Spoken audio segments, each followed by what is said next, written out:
Não dá por causa do celular. Você fala pra ele segurar o celular. Vai mais pra frente aqui. Aí.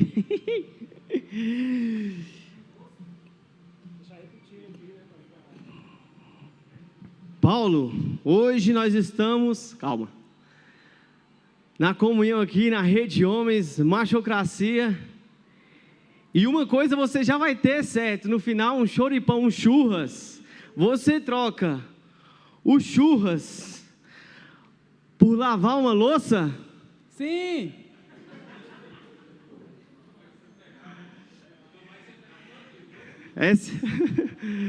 Esse é um negócio que a maioria dos casados chega a arrepia, lavar uma loucinha.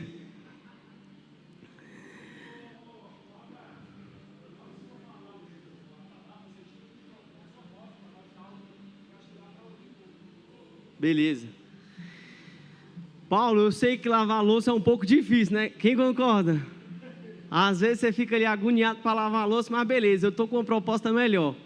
Você troca lavar uma louça por um pouco de paz? Não. Vai saber, tem gente que gosta de lavar a louça, né, irmão?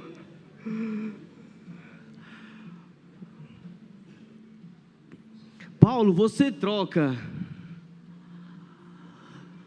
o lavar a louça por um tempo melhor de qualidade com a sua família? Sim. Boa, molecão. Uma bola dentro, né? Você troca um tempo de qualidade com a sua família por um final de semanazinha de farra? Deixar a família em casa para curtir uma farrinha? Não. É crente, eita glória.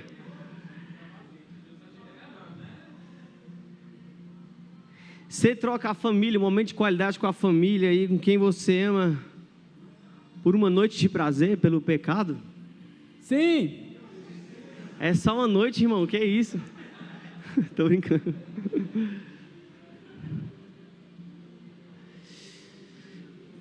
É o seguinte, PJ. O cenário não está dos melhores. Eu coloquei pecado último, né? Você troca uma vida de pecado, irmão, largar tudo, abandonar, abrir mão para ter uma vida com Deus? Não.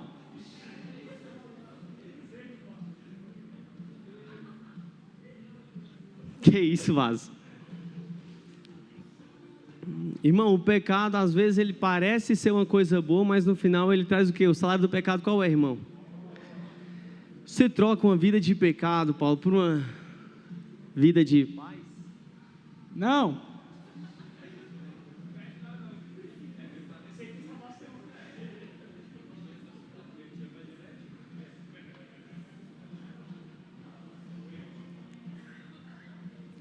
Beleza, então o Paulo, ele cresceu, ele avançou, ele conquistou, ele casou. Será que o Paulo quer abrir mão de uma vida de pecado para agradar a mulher, lavando uma loucinha? Paulo, você... Sim. Aí foi convicto, menino. Aí ama de verdade.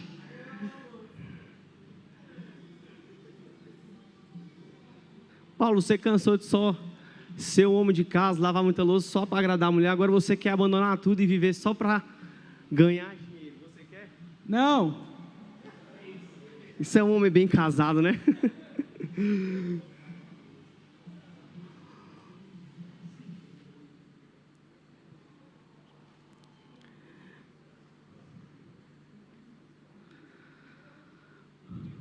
Paulão, largar a mulher, o casamento aí para viver uma vida no pecado? Sim. Misericórdia, mano. Que vida inconstante é essa?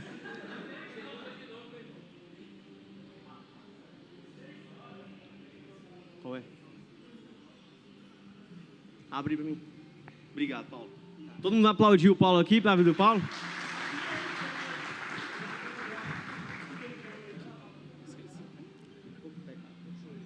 Você escolheu uma vida de pecado, irmão. Repreende isso na sua vida. Cadê?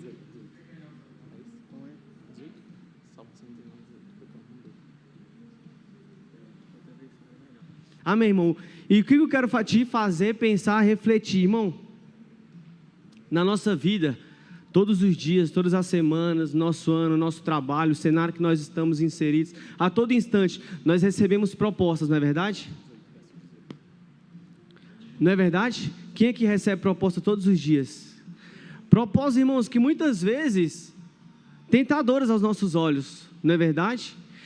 E a gente olha, às vezes, o Paulo estava aqui com os seus ouvidos, né? Estava distraído, não estava ouvindo o que eu estava perguntando. Irmão, não existe a gente trocar Deus por uma vida de pecado. Não existe a gente trocar a nossa família por dinheiro. Eu não estou falando que é para você ser pobre. Não, o problema não é dinheiro, o problema é o amor ao dinheiro, não é verdade? E quantas vezes nós não trocamos a nossa família, um tempo de qualidade com a nossa família só por trabalho, obcecado pelos nossos sonhos, para aquilo que nós queremos conquistar. Então todos os dias nós somos colocados à prova, nós recebemos propostas em que nós podemos escolher a nossa família ou o meu ego, a minha vida de prazer ou uma vida com Deus. Muitas vezes nós estamos como Paulo, com os nossos sentidos espirituais limitados. Muitas vezes Deus está falando conosco, o que Ele quer da gente, o que Ele tem para a gente, uma vida, sabe, em abundância, uma vida de prosperidade, em todas as áreas da nossa vida. Quantos creem que Deus tem isso para nós, para você? Vou perguntar de novo, irmão, poucas pessoas responderam. Quantos creem que Deus tem o melhor para a sua vida? Irmão, eu estou aqui para dizer que Deus Ele tem o melhor para a sua vida. Deus tem uma vida extraordinária para você, para a sua família, na sua vida profissional, na sua vida acadêmica, em todas as áreas da sua vida. E muitas vezes Deus Ele quer te levar a viver o propósito. Porém, muitas vezes nós estamos cegos espiritualmente. Nós estamos surdos espiritualmente. Estamos impedidos de ouvir a voz de Deus. Por quê? Muitas vezes cheio de distrações. Distrações essas que pode ser muita coisa, irmão. A nossa rotina, o nosso dia a dia, os nossos sonhos, o nosso ego. Ou então, às vezes, até viver uma vida de pecado, satisfazer, sabe, os desejos da nossa carne. Eu quero dizer que Deus, Ele tem uma vida extraordinária para você, sabe? Abra os seus ouvidos para ouvir a voz de Deus. Abra os seus olhos, esteja atentos, porque Deus Ele vai te levar. Se você viver uma vida de obediência, Deus vai te levar a viver o extraordinário. Quantos creem nisso? Amém? Glória a Deus? É isso. Só para terminar, eu queria ler um salmo, mas esqueci de ler o salmo. Salmo de número 119, verso 18, desvenda os meus olhos, para que eu veja as tuas maravilhas, amém? Glória a Deus.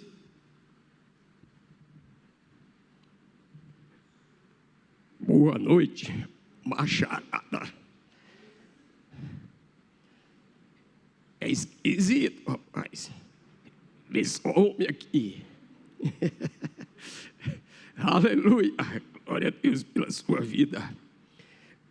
Vamos abrir a Bíblia em Gênesis capítulo 2, versículo 21.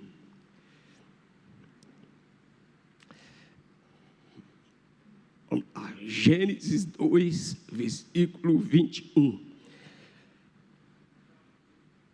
Então o Senhor Deus fez o homem cair em profundo sono, e enquanto este dormia, tirou-lhe uma das costelas, fechando o lugar com carne. Próximo.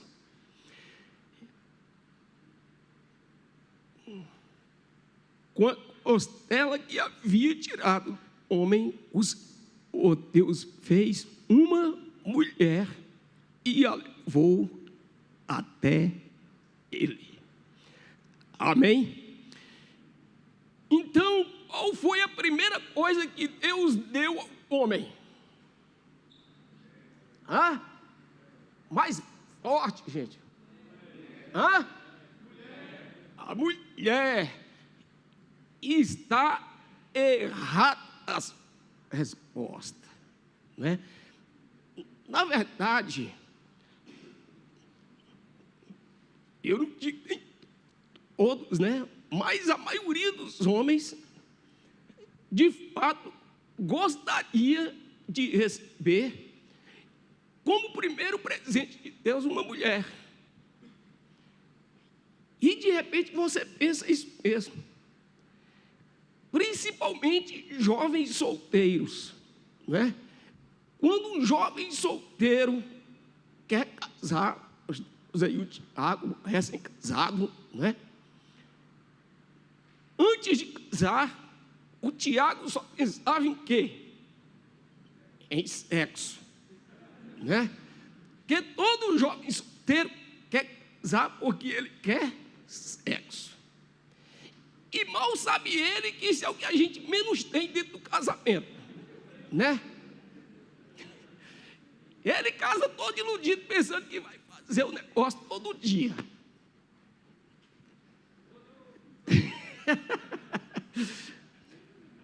Então nós vamos ver que o que vem antes, né, da mulher. Porque a Bíblia é a nossa regra de conduta e fé. Então ela é o nosso padrão de comportamento. Então vamos ler a Bíblia certo. Gênesis capítulo 2, versículo 7. Vamos para o 7. Coloca a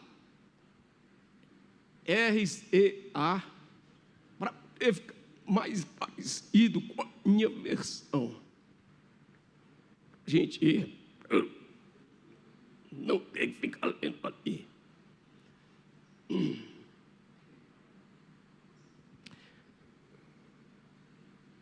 Gênesis 2:7 diz assim, olha: e formou o Senhor Deus o homem do pó da terra, e soprou em suas narinas o fôlego da vida, e o homem foi feito alma vivente. Então Deus formou o homem físico, a carne do pó da terra, e soprou em suas narinas o fôlego da vida de Deus, entrou no homem. Então a primeira coisa que Deus deu ao homem foi a sua presença. Foi a sua presença, a sua vida, o seu sopro, o seu fôlego. Então, meu querido, antes da mulher que você tanto espera ou esperava, vem a presença de Deus. Então, a primeira coisa que um homem de verdade precisa receber antes de qualquer coisa é a presença de Deus. Então, depois que ele recebe a presença de Deus, aí sim ele recebe o quê? A mulher. Fala forte. Aí, errado, né? Versículo 8 diz assim, olha: e plantou o Senhor Deus um jardim no Éden, do lado oriental, e pôs ali o homem que tinha formado. E plantou o Senhor Deus um jardim no Éden, do lado oriental, e pôs ali o homem que tinha formado.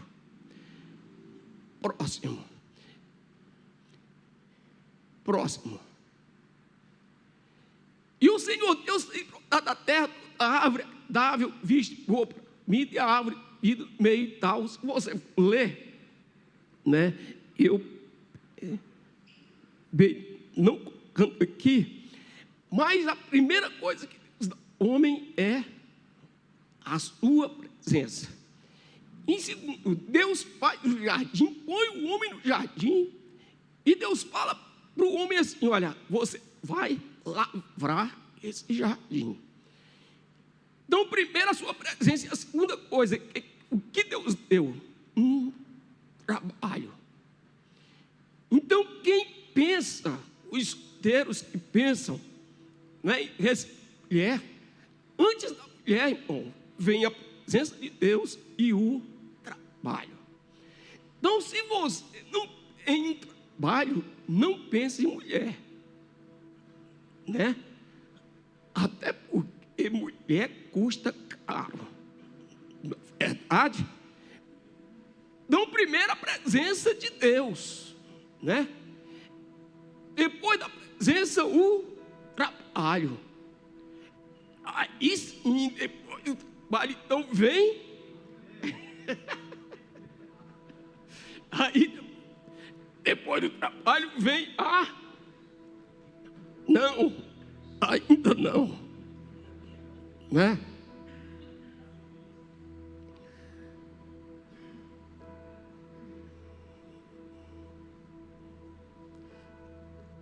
No versículo 15,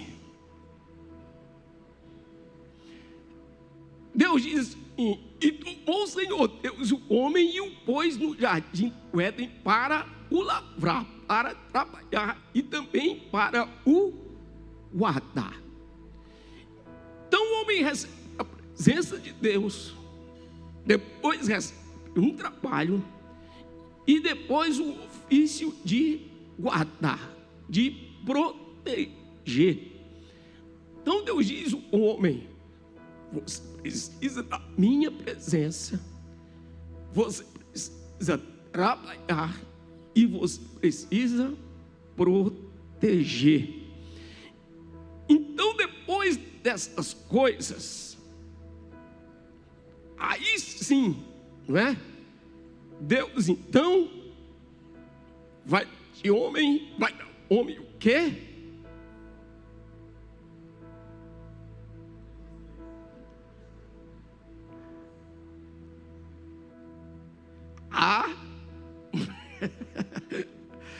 Vamos ler 16. E ordenou o Senhor o homem, dizendo: de toda árvore do jardim comerás livremente, mas da árvore do conhecimento do bem e do mal, dela não comerás, porque no dia dela comeres, certamente morrerás. Então ainda não é a mulher. Deus deu a sua palavra para o homem, não é? Então a primeira coisa que Deus dá ao homem é a sua presença. A segunda coisa é um trabalho. Terceira coisa, o ofício de proteger, guardar o jardim. Quarta coisa, deu a sua palavra. Então, querido, depois de tudo isso, é que o homem então está pronto para receber a mulher. E tem muitos homens que receberam uma esposa sem ter nada disso. E muitos jovens que querem uma mulher, que querem uma esposa, sem estar preparado. Então agora você já sabe, né? O Rafael que está aqui, o próximo da fila, presença de Deus, trabalho, né? Já conseguiu. Depois, ser protetor, ter a palavra. E por último, ó, a pastinha, o dedo menor aqui, ó. O dedo menorzinho do mão, né? Opa, desculpa aí, eu...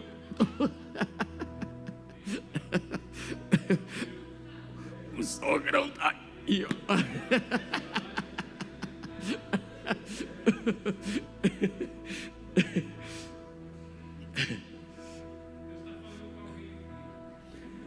Agora, querido,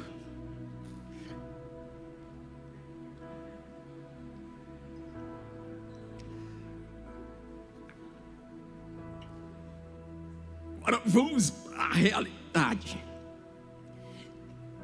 Dentro de casa, na maioria das famílias, quem é que sabe mais a palavra de Deus? A mulher ou o homem? Na maioria é a mulher. Se você observar, as mulheres vêm mais aos cultos. As mulheres se convertem primeiro. As mulheres oram muito mais que os homens. As mulheres leem mais a Bíblia. Quando a gente começa o Tadel, as mulheres permanecem, os homens querem desistir.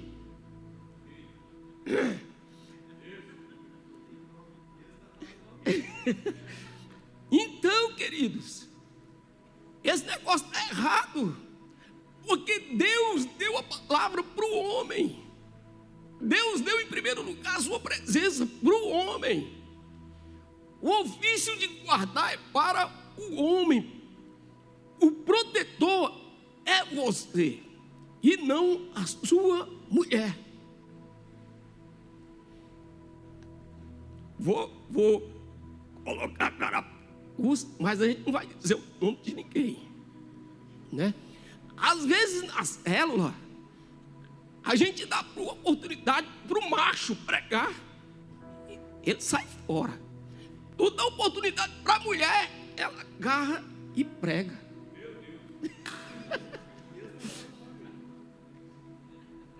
Então está errado, meu amigo, está errado. Essa é a função nossa como homens. Amém?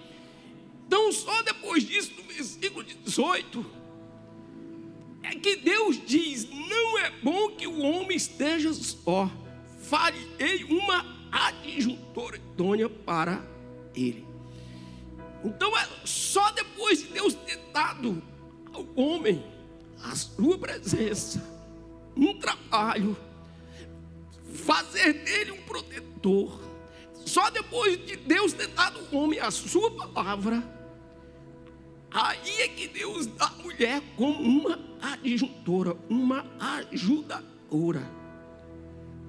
Mas hoje, queridos, a gente olha para as famílias e quem está nessa posição de adjuntor é o homem. As mulheres têm tomado a frente, têm cuidado dos filhos, muitas vezes assumido até a responsabilidade financeira da casa. Então hoje é uma palavra de despertamento. O macho é você. Deixa eu te dizer, Deus te criou homem, macho, para representá-lo. Para representá-lo, o homem representa Deus. É por isso que a divindade está toda no masculino. É pai, Deus pai, não é Deus mãe. É Deus filho, não é Deus filha. E é Deus Espírito Santo, não é Espírita Santa, é Espírito Santo. Porque Deus fez o homem para representá-lo. Então você foi criado para tudo isso. E a função de proteger é sua. Por isso que Deus não permitiu que você gerasse filhos. Porque o seu corpo precisa estar fisicamente, né, mais musculoso. Você é o cara da força, você é o cara que aguenta mais pressão. Você é o cara do trabalho, irmão. Então você foi escolhido como cabeça do lar para cuidar da esposa da mulher, que é o sexo mais frágil. Você olha para o corpo dela, né? Não tem como dizer não é. Em termos de força bruta, né? Em termos de resistência, até mesmo emocional. Então, Deus fez o homem mais preparado. Então, esse é você. Ora, muitos homens, em vez de guardar a sua casa, a sua esposa, em vez de proteger a sua mulher, ele abandona. Em vez de amá-la, ele despreza. Existem coisas, irmãos, que homens dizem às suas esposas, que se ela dissesse para ele pediria o divórcio no mesmo dia. De tão covarde que é. Tão fora, né, da sua função masculina. Então, em vez de proteger, ele vive machucando a mulher. Vive machucando a esposa com palavras. Vive tratando ela como ela fosse o vaso mais forte. E o mais fraco é você, né? ela não pode dizer nada para você que você está todo bicudo, chateado, revoltado, empurrado. E você se sente no direito de dizer o que quer, de tratá-la do jeito bem entende. Então, você, como homem, você é protetor. A palavra tem que estar em você. Sua esposa, irmãos, não pode assumir essa coluna espiritual da sua casa. Essa responsabilidade é sua. Não é sua esposa que tem que ficar te chamando para a igreja. É você que tem que trazê-la. Ela não pode conhecer mais Bíblia do que você, senão está errado. Você está fora, né, da sua posição. Então, como homem, a palavra tem que estar em você. Não é muito mais do que na sua esposa. Você precisa estar nessa função de proteção. A presença de Deus precisa ser mais forte na sua vida. Porque Deus fez o homem primeiro. E antes de dar a mulher, Deus deu a ele a sua presença. Não é? Infelizmente, hoje nós vivemos uma sociedade que muitos homens têm uma ideia errada, né? Essa questão de ser macho. Então, os caras querem enfatizar a sua masculinidade. O que eles fazem? Vão para a academia, né? De jiu-jitsu, de mais boxe, karatê e tal.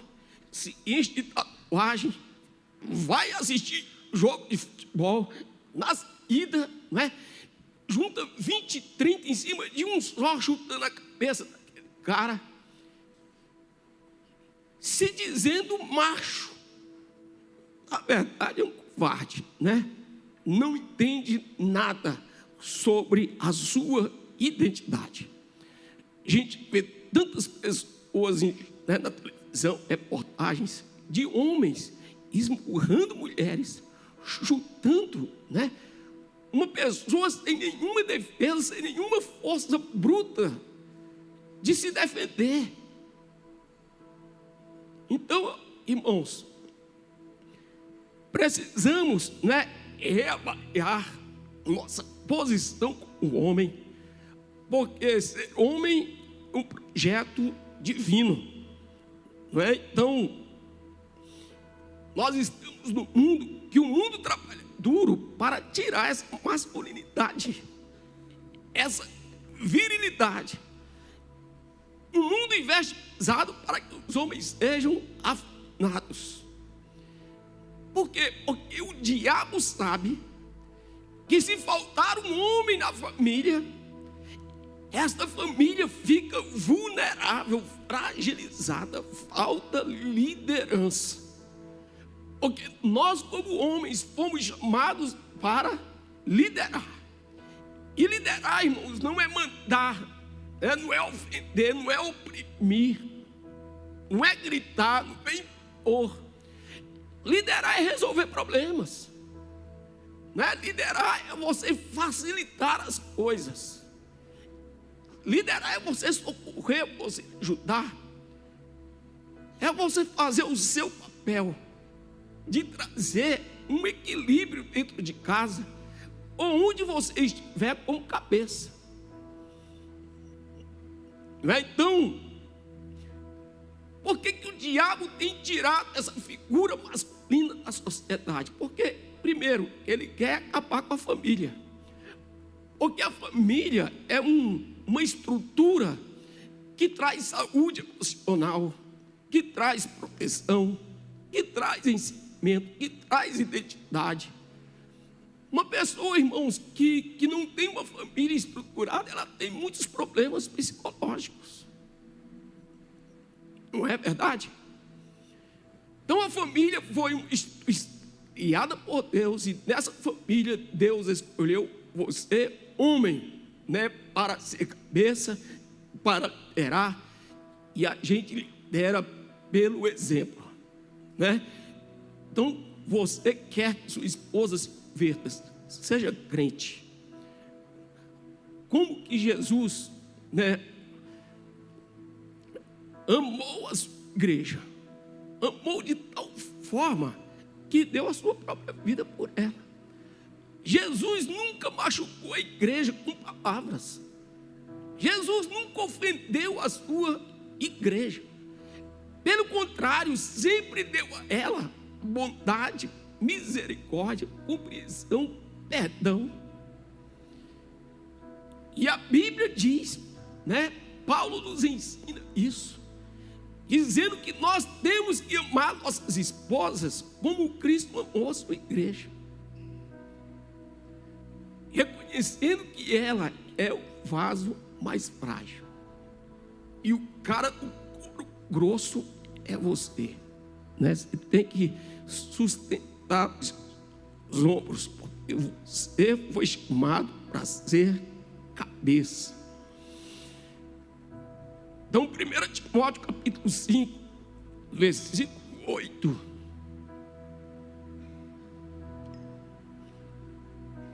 Diz assim: mas se alguém não tem cuidado dos seus, e principalmente os da sua família, negou a fé e é pior do que o infiel. Só. Olha que responsabilidade. Você, como homem, se você não tem cuidado da sua família, você negou a fé e é pior do que o ímpio, é pior do que o infiel, pior do que o pingunço, está lá no bar. Se é pior do que o impuro. Então Deus leva essa questão tão a sério, a responsabilidade que você tem. E muitas vezes, em vez de você dar, você vive ferindo, né? A mulher, você que deveria dar um exemplo de fidelidade. E às vezes é a mulher que vive dando esse exemplo de fidelidade e você sempre, né, ferindo com infidelidade. No capítulo 3, versículo 4 de 1 Timóteo, quando se trata de liderança, principalmente de igreja, Paulo ensina Timóteo, dizendo assim: olha, que esta pessoa precisa governar bem a sua própria casa, tendo seus filhos em sujeição com toda modéstia, porque se alguém não sabe governar a sua própria casa, terá cuidado da igreja de Deus.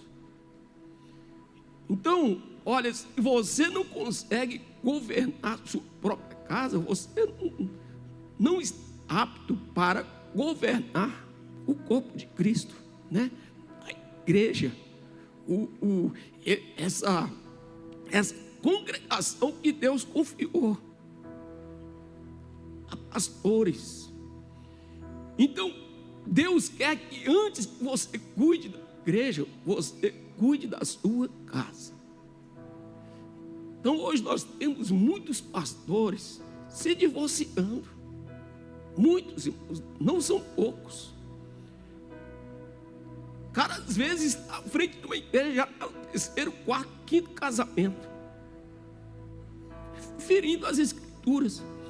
Não dá conta de governar a casa, o casamento.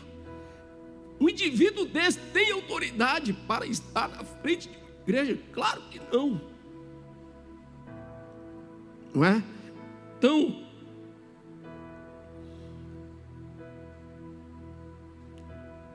vou dar um exemplo aqui, gente, caminhar para o final, a respeito, né, de Moisés e de Jetro. Então, Moisés estava com um problema para coordenar, né, mais de 1 milhão de pessoas. E de repente o seu sogro chega para ajudar com conselhos. Êxodo 18, versículo 17. Êxodo 18, versículo 17. O sogro de Moisés disse: não é bom o que fazes, totalmente desfalecerás, assim tu como este povo está contigo, porque este negócio é muito difícil para ti. Tu só não podes fazer. Ouve agora minha voz e te aconselharei, e Deus será contigo. Sê tu pelo povo diante de Deus e leva as tuas causas a Deus, e declara-lhes os estatutos e as leis, e faz-lhes saber o caminho em que devem andar, e a obra que devem fazer. E tu, dentre todo o povo, procura homens. Que tipo de homens? Capazes, tementes a Deus, homens de verdade, que odeiam a avareza, que aborreçam a avareza. Então aqui Jetro diz: você precisa de homens para te ajudar a governar esse povo todo. Então ele dá as características desses homens que sejam capazes. Então, irmãos, Deus nos chama para liderar, né? Você lidera a sua vida, você lidera a sua família, você precisa de um trabalho, porque você precisa sustentar a sua casa, e você precisa estar capaz para isso. Ser capaz profissionalmente, né? Capaz emocionalmente, capaz psicologicamente. Você precisa ser temente a Deus, porque se você não tem a presença de Deus, você vai atropelar as coisas e vai ferir os processos, a vida da sua esposa, a família. Muitas famílias, irmãos, acabam porque os homens não sabem se proceder. Às vezes o cara não sabe nem falar, né? Não tem verdade, não é transparente, não é capaz de administrar a sua casa, e também não tem temor a Deus. Por isso que muitas vezes, né, a esposa pega o cara vendo pornografia, né, cobiçando outra mulher. Às vezes o cara, o celular é trancado às 7 chaves, porque a esposa não pode ver o que ele vê, porque o cara é infiel, o cara é um prostituto, né? O cara tem problemas. Homens de verdade, E o que seria homem de verdade? O que é ser um homem de verdade? Um homem que seja firme nas suas convicções, que você seja estável. Seja homens que um mês está tudo bem com Deus, o outro mês a vida dele é uma bagunça, é uma instabilidade terrível. Uma hora o indivíduo está feliz, outra hora está cheio de problema, está aborrecido. Um mês vem para a igreja, outro mês ele desaparece, some. Então Jetro está dizendo: olha, pegue um homem de verdade, rapaz, né? Pegue um homem de verdade, um homem que seja firme, que seja estável, que seja fiel, um homem que tenha credibilidade, né? Credibilidade. Porque quando você é uma pessoa estável, você gera essa credibilidade. Quando você é instável, você se torna uma pessoa digna de desconfiança, né? As pessoas não sabem como você vai estar no dia seguinte, na semana seguinte, como que confiar. Então, um homem de verdade precisa ser homem íntegro, pessoas que sejam constantes, homens constantes, né? Homens constantes. Então, como homem, querido, você foi escolhido para trazer esse governo dentro de casa, para ser protetor. A palavra de Deus precisa estar em você, a presença de Deus precisa estar em você, E você precisa ser constante no Evangelho, constante, sabe, nos seus propósitos, nos seus ideais, nos seus objetivos. Você precisa dar segurança para a família, segurança para a sua esposa. Ela precisa olhar para você e ter confiança, ter paz. Existem mulheres, irmãos, que vivem chorando, vivem com os nervos à flor da pele, porque um indivíduo que está ao lado dela só causa insegurança. Então a esposa não tem paz, porque o cara não é fiel, é um indivíduo inconstante, uma pessoa que não tem credibilidade.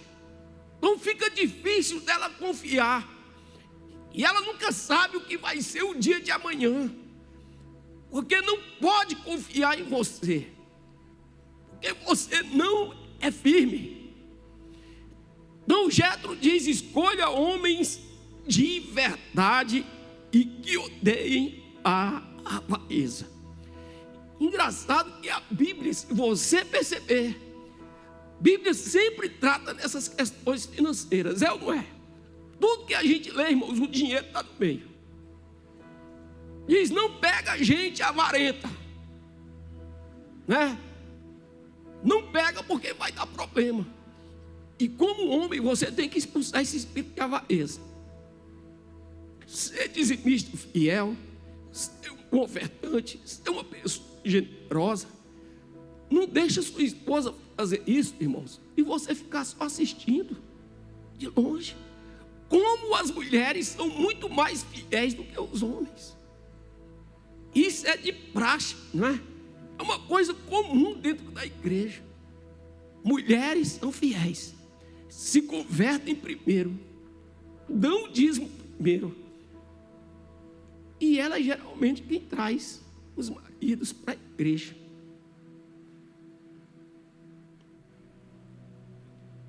Então, como homens, precisamos, irmãos, amadurecer, né?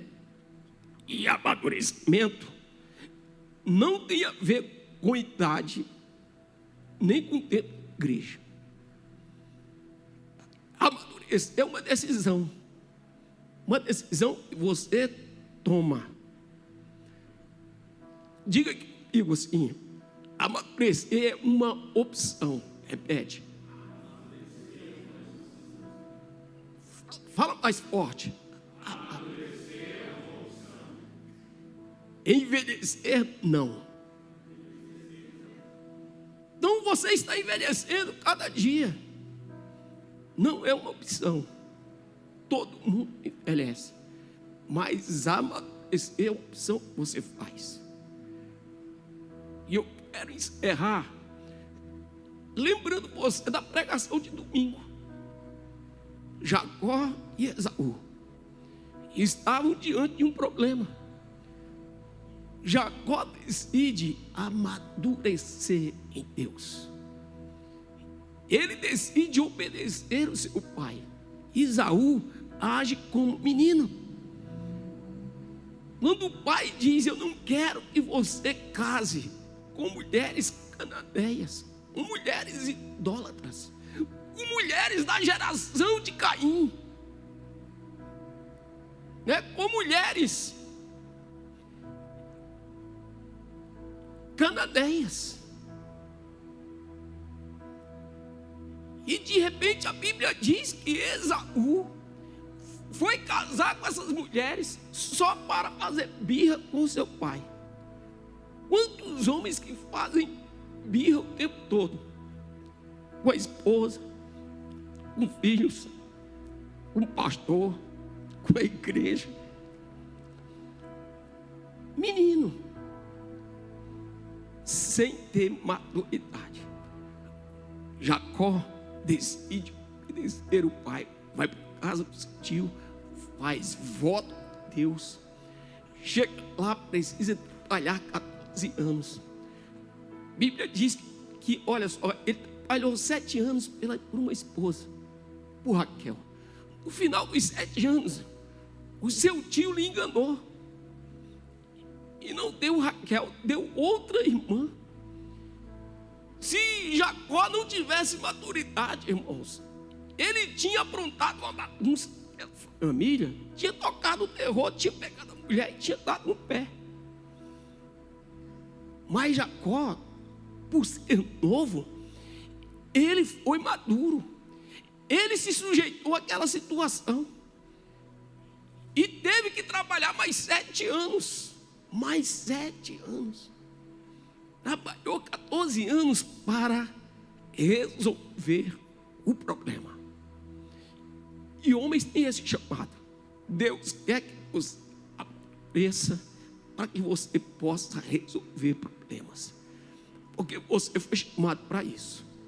Você, homem, você é cabeça. Sua esposa precisa ser amada por você, precisa ser protegida por você, precisa ser cuidada por você. Ela não é o vaso mais forte. O vaso mais forte é você.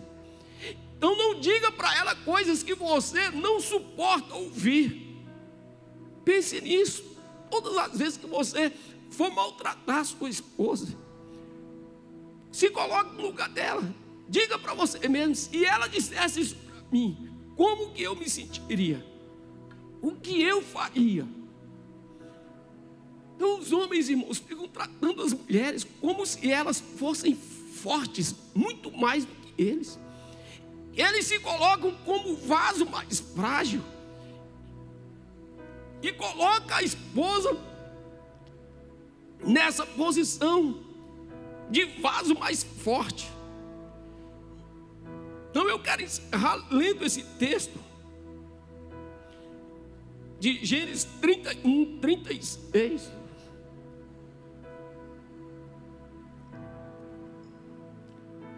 Gênesis 31, 36. Para que você veja a maturidade de Jacó. Então irou-se Jacó e contendeu com Labão, e respondeu Jacó e disse a Labão: qual é a minha transgressão? Qual é o meu pecado que tão furiosamente me tens perseguido? Então Jacó diz: qual é o meu pecado, Labão? O que? Qual é a minha transgressão que você tão furiosamente me persegue? Então ele vai desabafar, versículo 37. Havendo poupado todos os meus móveis que achaste e todos os móveis de tua casa, põe-no aqui diante dos meus irmãos e de teus irmãos, e que julguem entre nós ambos. Estes 20 anos eu estive contigo.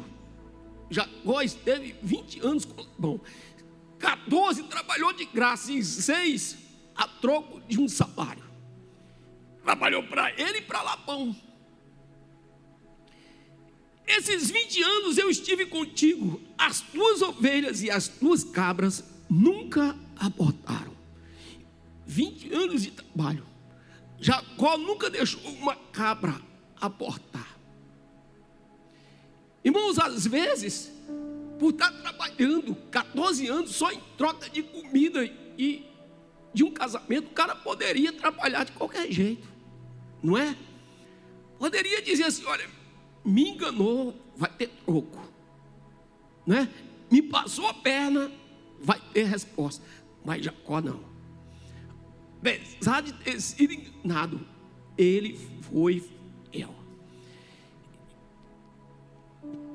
Esses 20 anos estive contigo, as ovelhas, as cabras nunca abortaram, e não comi os carneiros do teu rebanho. Olha só, o cara nunca comeu um carneiro do rebanho de Labão, nunca fez um churrasco na sua casa com um carneiro de Labão. Isso é muita fidelidade, querido. 39, ele diz: não te trouxe eu o despedaçado, eu pagava. Às vezes as feras do campo matavam alguma ovelha. Ele diz: eu nunca te trouxe uma ovelha, uma cabra despedaçada. Eu sempre te paguei, sempre que uma fera do campo matou uma das ovelhas. Ele diz: o furtado de dia e o furtado de noite, da minha mão o requerias. Então os caras às vezes roubavam os vizinhos E Labão cobrava de Jacó e Jacó pagava.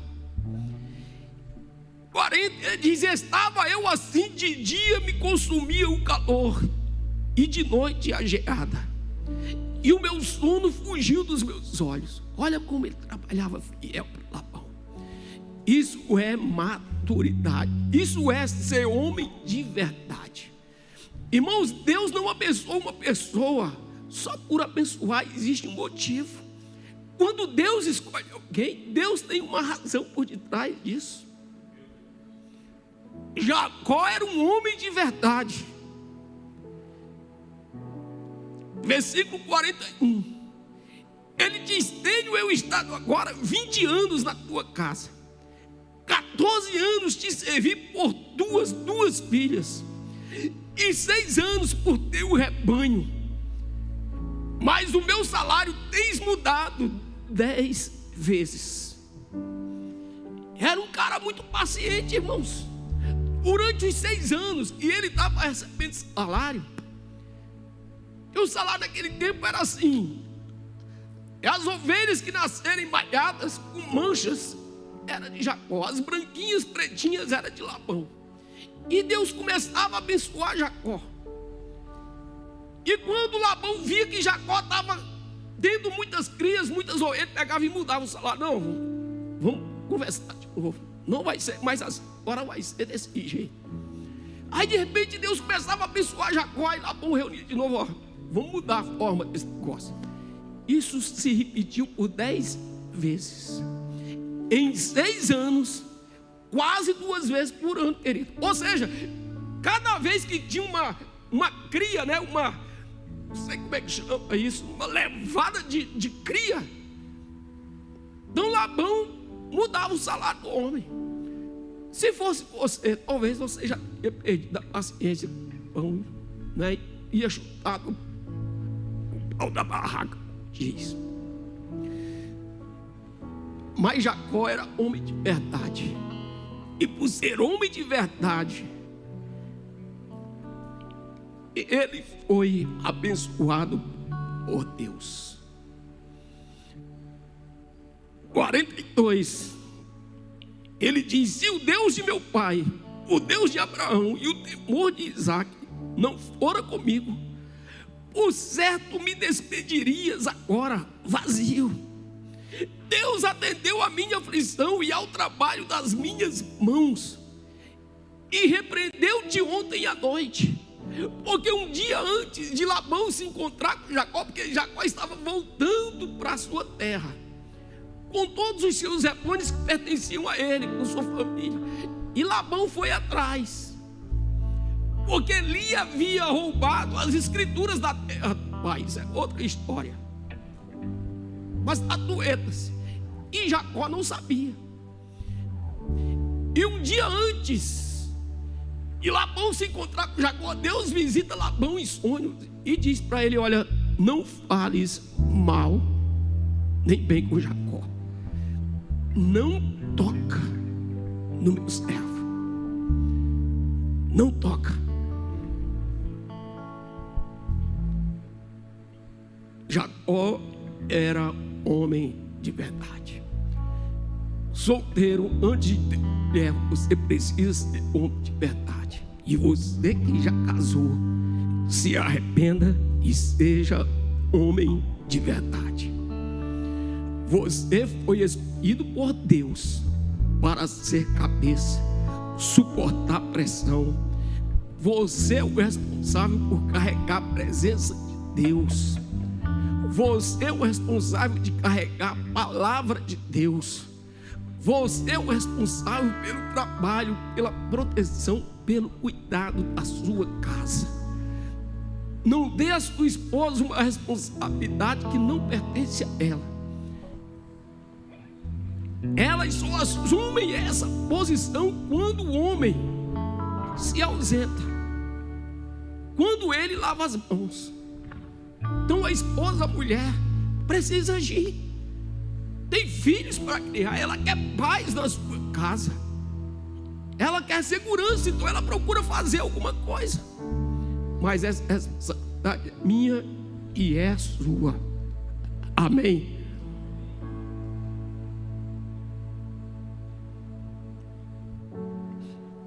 vou encerrar aqui. Esaú, que foi menino, que fez um papel de moleque. Se você ler a Bíblia, você vê que a Bíblia esqueceu de Esaú. A Bíblia não tem nada falando de Esaú. A única coisa que a Bíblia diz é que ele foi o pai dos edomitas, desse povo que sempre foi inimigo de Israel. Israel foi Jacó. Deus mudou dele de Jacó para Israel. Então, homens que não são homens de verdade caem no esquecimento. Não é? Caem no esquecimento. Nós estávamos falando terça-feira, né, na nossa célula, a respeito das mudanças, que muitas vezes nós queremos as mudanças de fora para dentro. A gente quer primeiro ser abençoado financeiramente, a gente quer que a porta do emprego se abra, a gente quer alcançar aquele objetivo, a gente quer as bênçãos. Se Deus nos der, então a gente pega e entrega o coração. Mas essa não é a proposta das Escrituras. A mudança é de dentro para fora. Por isso que Deus, antes de dar mulher para o homem, se certificou que ele tinha sua presença, que ele trabalhava, que ele guardava o jardim, que ele tinha sua palavra. Você sabe, Adão, por que o diabo convenceu Eva? Porque Adão falhou na proteção, falhou no seu papel. E você veja que quando Deus vai tratar, foi Eva que pecou, não é? Depois Adão entrou nessa. Mas Deus não trata com Eva, Deus trata com ele. Deus vem até ele e Deus vai tratar com você.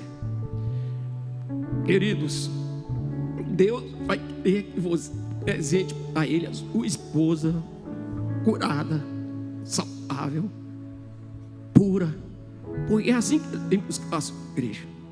Igreja sem máculas, manchas, sem ruga. Se sua esposa chegar feia na eternidade, toda machucada por dentro, alma ferida, sabe, essa conta quem vai pagar é você. Essa responsabilidade é do homem. Amém? Vamos ficar em pé, queridos.